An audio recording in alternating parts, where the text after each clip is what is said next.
அனைவருக்கும் வணக்கம். 2 நாட்களாக கோவை மாநகர மாவட்டம் முழுவதும் தேசிய முற்போக்கு திராவிடக் கழகம் 20ஆம் ஆண்டு துவக்க நாளை முன்னிட்டு பல இடங்களில் தேசிய முற்போக்கு திராவிடக் கழகம் கொடியை ஏற்றி நலத்திட்ட உதவிகளை செஞ்சு குறைஞ்சது ஒரு 3000 பேருக்கு தொகுதி முழுவதுமே அன்னதானம் வழங்கியிருந்தோம். அது மட்டும் இல்லாமல் நேற்று கவர்மெண்ட் ஹாஸ்பிட்டலுக்கு போயிட்டு செப்டம்பர் 14 அன்று பிறந்த 20 குழந்தைங்களுக்கு கோவை மாவட்டம் சார்பாகவும் தேசிய முற்போக்கு திராவிட கழகம் சார்பாகவும் பிறந்த அனைத்து குழந்தைங்களுக்குமே தங்க மோதிரம் அணிஞ்சோம். அது எனக்கு உண்மையிலேயே சந்தோஷமான விஷயமா இருந்தது. ஏன்னா பிறந்த 20 குழந்தைங்கள 16 ஆண் குழந்தை. அதில் எனக்கு கேப்டனாக தான் நான் பார்த்தேன். கேப்டன் மீண்டும் பிறந்து வந்ததாக எனக்கு இருந்தது. எனக்கு உண்மையிலேயே அது சந்தோஷமாக இருந்தது அந்த தருணம். அதுக்கப்புறம் மகாலட்சுமி கோயில் சிங்காநல்லூரில், அப்புறம் பெரியகுளம் விநாயகர் கோயில், அப்புறம் அந்தோனியா சர்ச்சு, ஜங்லிபீர் தர்கா, இந்த மாதிரி 3 மத கோயிலுக்கும் போய் கடவுளை வணங்கி 3 மத மக்களும் கேப்டனுக்காக பிரார்த்தனை செய்து அந்த ஒரு நல்ல தருணமாக இருந்தது. ஏன்னா கேப்டன் எப்பவுமே எம்மதம் சம்மதம்னு சொல்லுவார். தேசிய முற்போக்கு திராவிட கழகம் எங்களோட கொள்கையிலே எம்மதம் சம்மதம்.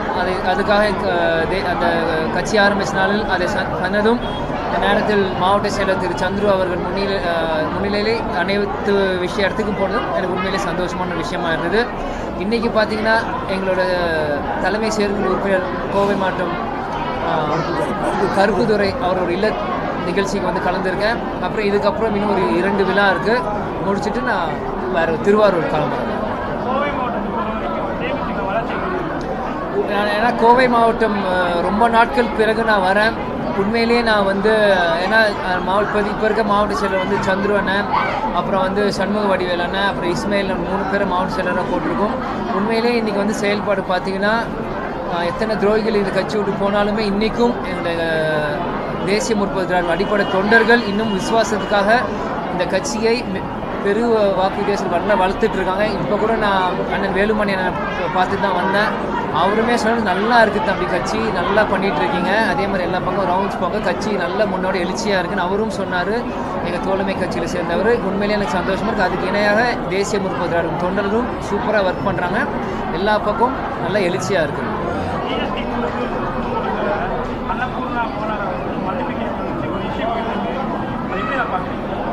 அதான் அது பார்த்தீங்கன்னா மரியாதைக்குரிய ஸ்ரீனிவாசன் அண்ணன் அவங்க நிர்மலா சீதாராமன் மேடம் வந்திருந்தாங்க. அவங்க தான் அழைச்சிருந்தாங்க. அதை ஸ்ரீனிவாசன் அண்ணன் அவர் தெளிவாக கரெக்டாக தான் கேட்டார். அது எந்த மாற்று கருத்தும் இல்லை. அது ஒரு நகைச்சுவையான ஒரு விஷயமாக தான் அது கேட்டார். அந்த அரங்கத்தில் எல்லாருமே அதை சிரித்தாங்க, இன்க்ளூடிங் நிர்மலா சீதாராமன் மேம் வரைக்கும் எல்லாருமே அதை நகைச்சுவையாக தான் பார்த்தாங்க. அதுக்கு பிறகு நடந்த விஷயங்கள் தான் மீடியா மட்டியில் ஒரு மிகப்பெரிய ஒரு கேள்விக்குறியாக இருக்குது. அது மட்டும் இல்லாமல் எதிர்கட்சிகளை இதை பெருசு பண்ணுறாங்கன்னு தான் எங்களோட ஒரு தரப்பாக இருக்குது. நேற்று காங்கிரஸ் ஆர்ப்பாட்டம் செஞ்சாங்க. இதெல்லாம் தேவையில்லாத ஒரு விஷயமாக நான் பார்க்குறேன். ஏன்னா இதுக்கு உரிய பதில் அண்ணன் ஸ்ரீனிவாசன் அவர்கள்லாம் சொல்லணும். ஏன்னா வானதி ஸ்ரீனிவாசன் அம்மா என்ன சொல்கிறாங்கன்னா, அவங்க ஏற்கனவே ஆர்எஸ்எஸ்ல இருந்தவர் தான் அப்படின்னு சொல்கிறாங்க. ஸோ இது அவங்களுக்குள்ளே ஒரு யதார்த்தமாக பேசுறதோட உரிமையாக தான் அவர் பேசின மாதிரி தான் எனக்கு தெரிஞ்சது. உரிமையாக தான் அவங்களுக்குள்ளே பேசிக்கிற மாதிரி நமக்குள்ளே தானே என்ன நம்ம ஓப்பனாக கேட்குறன்ற மாதிரி கேட்டாங்க. அதை இப்போ நாங்கள் நம்ம கருத்து சொல்கிற எந்த விஷயத்துக்கு இல்லை. அது ஸ்ரீனிவாசன் அவர் தான் அவர் மன்னிப்பு கேட்க வச்சாங்களா, இவராக போய் மன்னிப்பு கேட்டாருன்னு அவர் தான் அதுக்கு பதில் சொல்லணும்.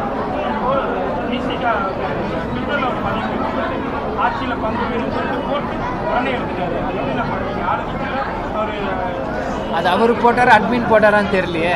அதனால் அட்மின் போட்டிருந்தாங்கன்னா அவங்க சொல்லியிருந்தாங்க. அதுக்கு நான் அது மொத்தமாக மாறிடும். இப்போ ஈஸியாக அட்மின் போட்டுட்டாங்க அப்படின்னு ஒரு வார்த்தையில் முடிச்சிடுறாங்க. அதனால் அட்மின் போட்டுட்டான்னு சொன்னால் அது நம்ம கருத்து சொல்ல முடியாது. அது தேசிய முற்போக்கு திராவிட கழகம் எத்தனையோ மடு விலக்கு போராட்டங்களை செஞ்சுருக்கோம், மாநாடுகளை. அண்ணன் திருமாவளவன் அண்ணன் தொடருக்கு முன்னாடி தேசிய முற்போக்கு திராவிட கேப்டன் காலத்தில் நிறையா செஞ்சுருக்கோம். இன்றைக்கி அண்ணா ஒரு நல்ல விஷயத்தை எடுத்திருக்காங்க. அதை வரவேற்கத்தக்கது. விசிகா தொண்டர்களுக்கும் நிர்வாகிகளுக்கும் அந்த கட்சிக்கும் தேசிய முற்போக்கு திராவிட கழகம் சார்பாக நாங்கள் வரவேற்கிறோம். இது ஒரு முயற்சி அண்ணன் இந்த தருணத்தில் எடுக்கிறது. இதுவரைக்கும் இந்த அழைப்பு வரலை. அது வரும்போது எங்கள் தலைமை கழகம் அதுக்கான உரிய அறிவிப்பை அது வழங்கும். கோட் படம் பார்த்தேன்.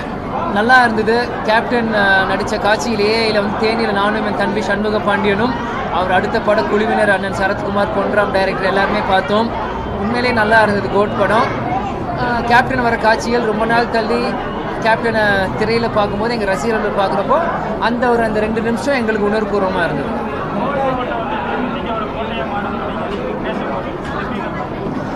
அது வந்து வார்த்தையில் சொல்ல முடியாது, செயலை நாங்கள் காமிக்கிறோம்.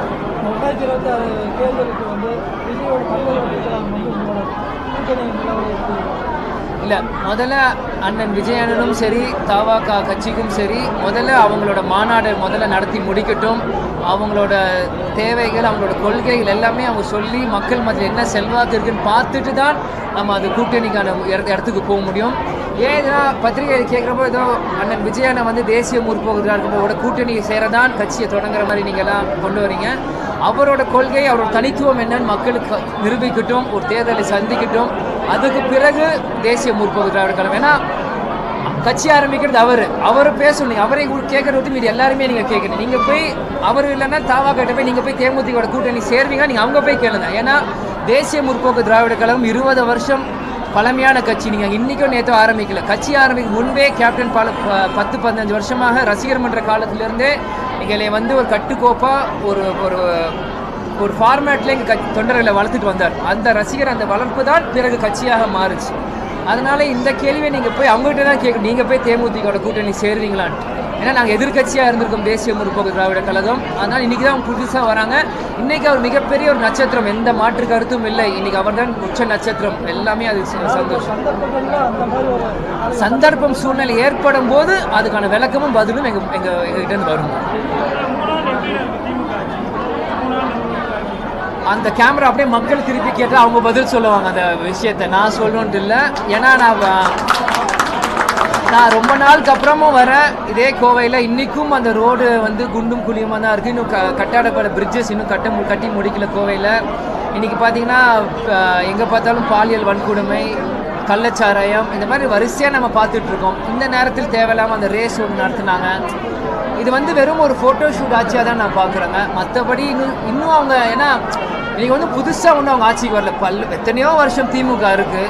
அவங்க இன்னும் புது திட்டங்கள் எதுவும் மக்களுக்கு கொண்டு வரல. வெறும் விளம்பரம் திட்டமெல்லாம் தான் இருக்குது. அதை தான் நான் பார்க்குறேன்.